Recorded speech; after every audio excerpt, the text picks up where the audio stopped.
Hello guys, അപ്പം വൈകുന്നേരത്ത് ചൂണ്ടയിടാൻ വേണ്ടി ഇറങ്ങിയാണ്. നല്ല മഴയുടെ അന്തരീക്ഷവും കാര്യങ്ങളൊക്കെ ആയിരുന്നു. അതൊന്നും വകവയ്ക്കാൻ ഇറങ്ങി കേട്ടോ. ഇടിമിന്നൽ ചെറുതായിട്ട് ഇടിയൊക്കെ കിട്ടുന്നുണ്ട്.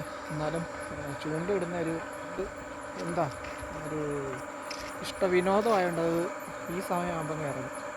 എന്താ അതൊക്കെ കാസ്റ്റിങ്ങിന് വേണ്ടി ഇറങ്ങിയതാണ്. വെള്ളമെല്ലാം കലങ്ങി മറിഞ്ഞു കിടക്കും. മോട്ടർ ചാലു ആക്കിയിട്ട് വെള്ളം അടിച്ച് കലക്കിട്ട് ഇട്ടിരിക്കുക. ഈ സൈഡിലൊക്കെ വാള, നാടൻ വാള വന്നിരിക്കും കേട്ടോ. സാധ്യതയുണ്ട്. കണ്ട് ഇവിടെയൊക്കെ സ്പൂൺ കാസ്റ്റ് ചെയ്യുകയാണെങ്കിൽ ചിലപ്പോൾ വാളയൊക്കെ അടിക്കാൻ സാധ്യതയുണ്ട്.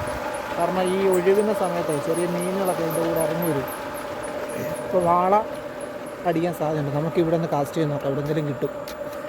ഇവിടെ എന്തെങ്കിലും കിട്ടാതിരിക്കത്തില്ല കേട്ടോ. നമ്മൾ ഉപയോഗിക്കുന്നത് ജെമ്മാണ്, റിയൽ വാരിയറിൻ്റെ. പിന്നെ നമ്മുടെ സ്ഥിരം ടാക്കിൾസ്, ക്രോസ് ഫയറിൻ്റെ 8 ഫീറ്റ്, എഫെക്സിൻ്റെ എഫെക്സിൻ്റെ റീല്, പിന്നെ ജെമ്മിൻ്റെ ഫ്രോഗ്, റിയൽ വാരിയറിൻ്റെ ജെം ഒരു 9 ഗ്രാം. കാസ്റ്റിൽ തന്നെ മീൻ അടിച്ചു കേട്ടോ. ഇതേ നമ്മുടെ ജെമ്മിൻ്റെ ഫ്രോഗ് ഇരിക്കുന്നുണ്ട് അകത്ത്. ഇത് അത്യാവശ്യം കുഴപ്പമില്ലാത്തൊരു നാടൻ വരാല കേട്ടോ. നാടനാണ് ഇത്. അത്യാവശ്യം കുഴപ്പമില്ലാത്തൊരു 1/2 കിലോയിൽ മേലൊരു 600-700 ഗ്രാം സൈസ് വരുന്നൊരു നാടൻ വരാലുണ്ട്. നമ്മുടെ ജെമ്മിൻ്റെ ഫ്രോഗ് എൻ്റെ ഫസ്റ്റ് കാസ്റ്റിൽ തന്നെ അടിച്ചാണ് ഫ്രോഗാത്തിരിക്കുന്നത്.